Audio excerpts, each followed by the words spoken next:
In this video, we're going to be looking at solving simple trig equations. Why simple trig? Well, because in the future, we're going to be solving difficult trig equations. Not in this video, but in the future, we are going to be doing that. What we're going to do here is take a look at a couple of equations. The first that we have is y equals sine x. All right, so remember that the sine graph is actually a curve. It's this curve graph that we have here. It starts at the origin and it goes up to a height of 1. That's the amplitude of a 1. It then comes all the way down to -1 and then back over to 0, and that would be 1 period. 1 period is 2 pi radians. That means that this point over here will be pi radians. This point, your high point in the graph, is going to be pi over 2 radians. I guess I could have written that one down there. This point is going to be 3 pi radians. All right, sorry about that. That one is actually going to be 3 pi over 2 radians. All right, let me go ahead and highlight that graph. Just, let's see if we can make that stand out a little bit better here. There it is. All right, so that would be 1 period of the sine x function that we have here. All right, we also have another equation, which is y equals 0.5. So this is y equals a number. When you have that, that means that you're just going to get a horizontal graph at that number. Okay, so if this is 0 and that is 1, this will be 0.5. So that is the second graph that we got right there, or the second equation graph. And what you're going to notice when we draw that one is we actually have 2 points of contact. We got 2 points of the contact of the graph we have right here and there. Of course, that would be at a height of 0.5, but the angle measurement for that one, you're going to notice that is not like halfway in between, right? It isn't halfway between here and pi over 2. A little bit closer to the 0 end, and then this one's going to be a little bit closer to the pi end for that. All right, now these 2 points, though, the points of intersection actually represent the solutions to the equation sine x equals 0.5. Right? Basically what we do when we build this equation is we've got the function sine of x, sine of whatever angle that we've got. When you set it equal to 0.5, you're asking what angle measurements would give you that as an output.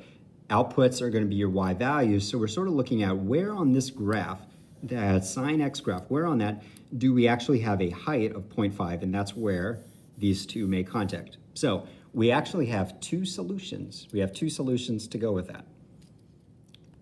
If we attempt to solve this equation using a calculator, you're only going to get one answer.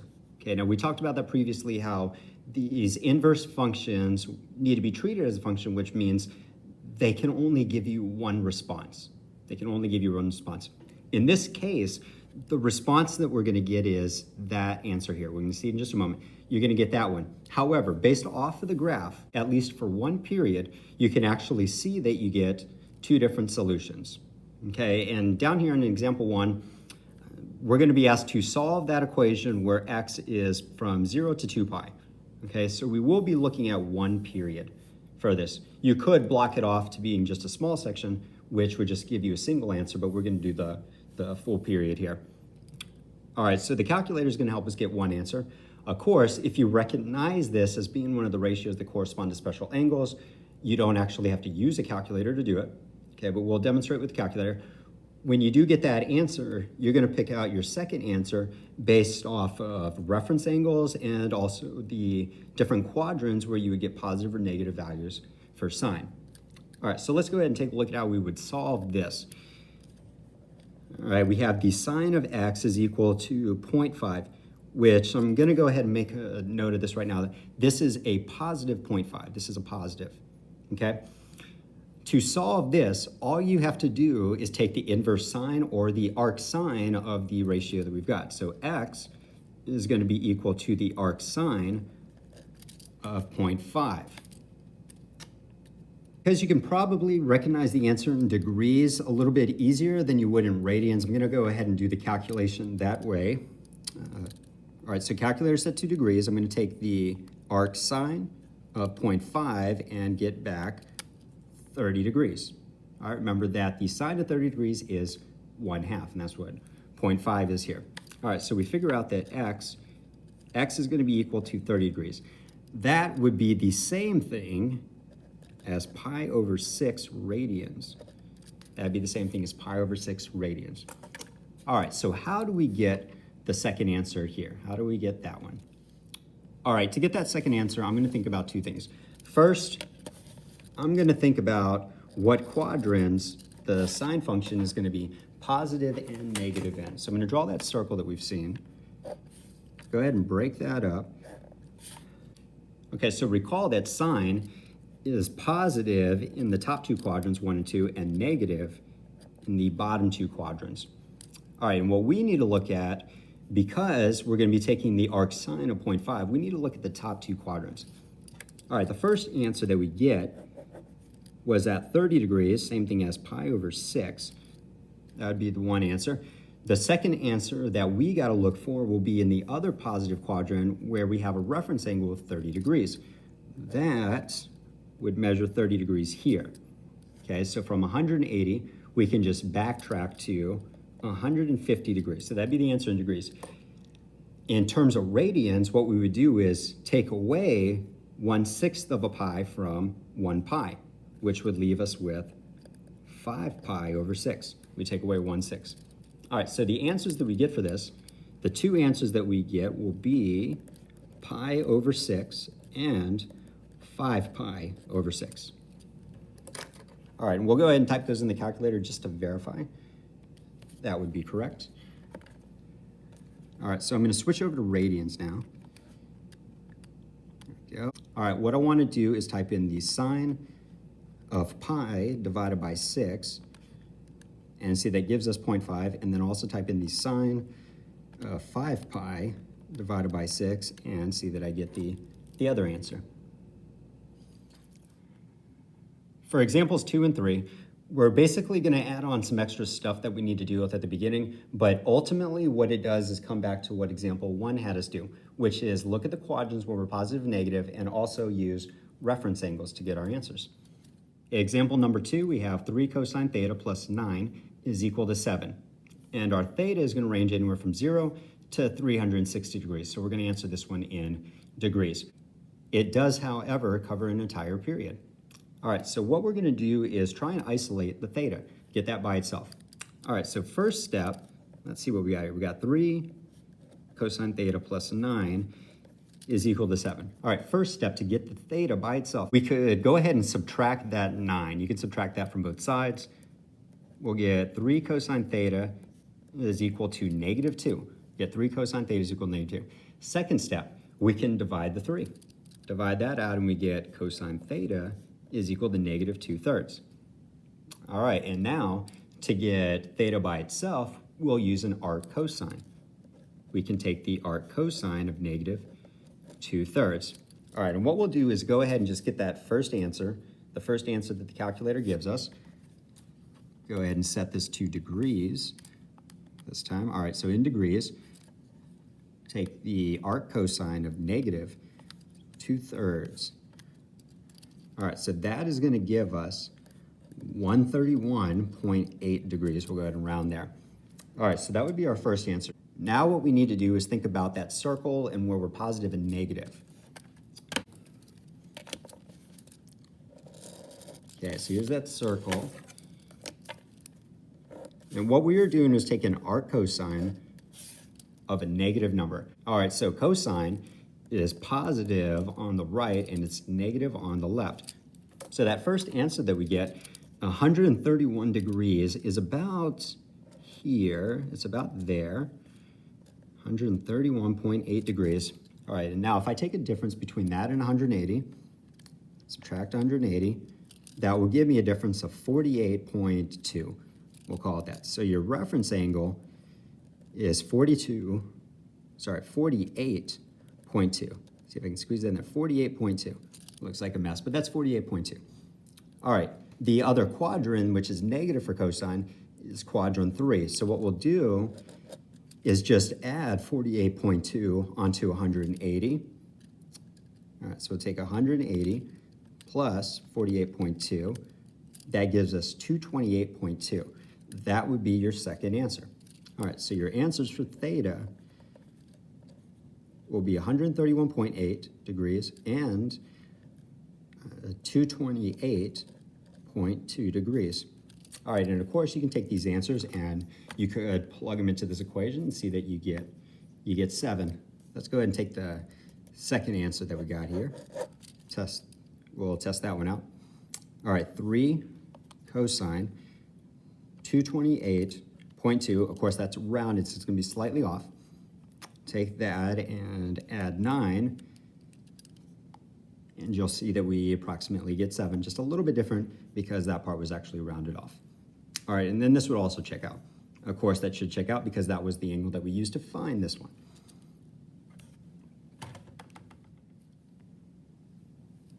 All right, and for example number 3, what we're going to need to do here is go back and think about logarithms. We got to think about logarithms because right now we've got the cosine of x, which includes your variable here. We've got the cosine of x inside of a logarithm, okay? Oh, we will be solving for radians in this case here. All right, so we got to think back to how we deal with logarithms.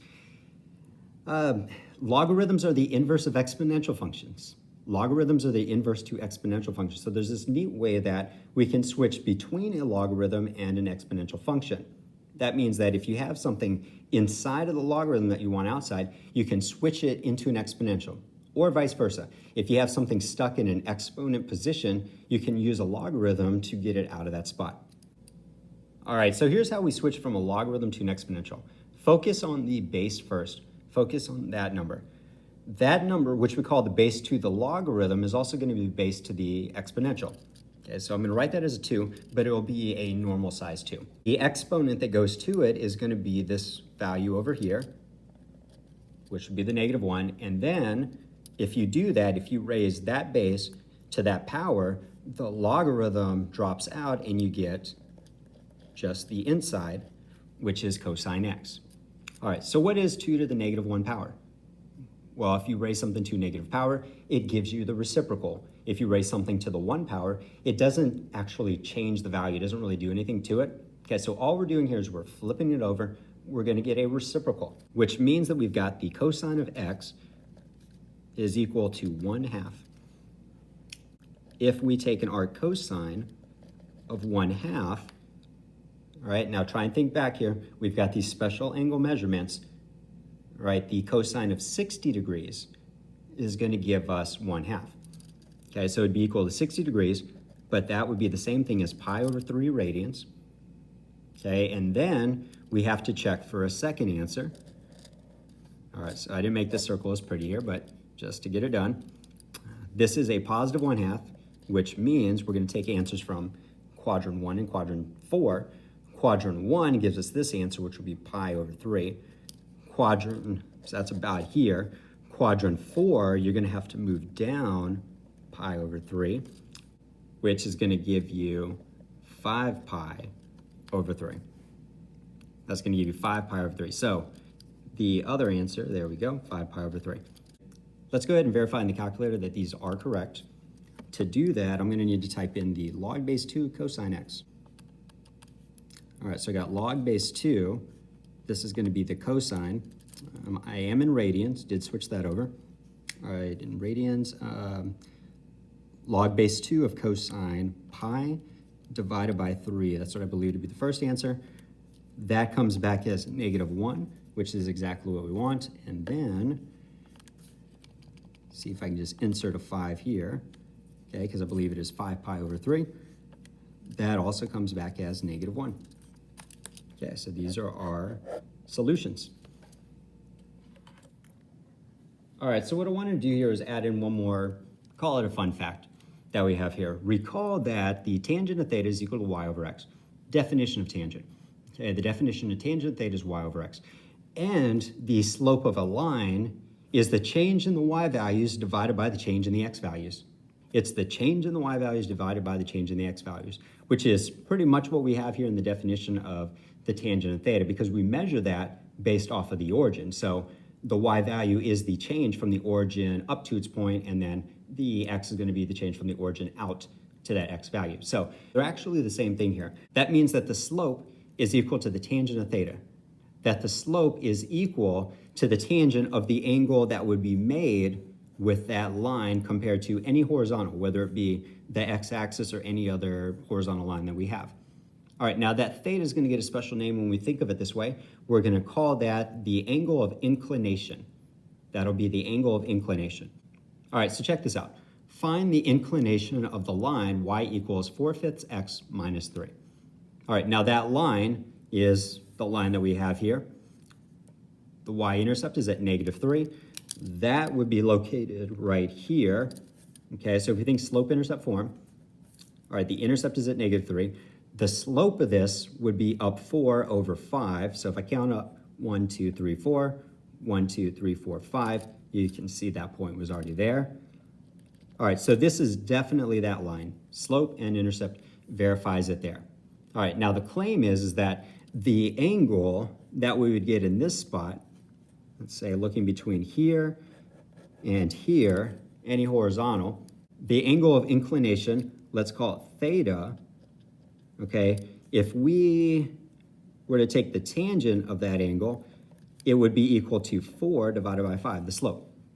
So if I do an arctangent, of 4/5, I actually get that angle theta. Okay, so let's see what that turns out to be. All right, so I'm going to make sure that I'm set in degrees because I think that'll make more sense when we get our answer. Let's take the arctangent of 4/5 and we get back about 39 degrees. We'll go ahead and round it. Well, I'll write it down as 38.7. I'll write it down like that, but think of it as about 39 degrees. All right, let's go ahead and take a protractor and see if this answer looks correct. All right, so I'm going to get my protractor and I'm going to attempt to center that as best as I can there, line this part up. All right, and then take a look at the measurement that we get, that line out. It is just short of 40. It does appear to be like right at 39 degrees. Seems good. Later, Brah.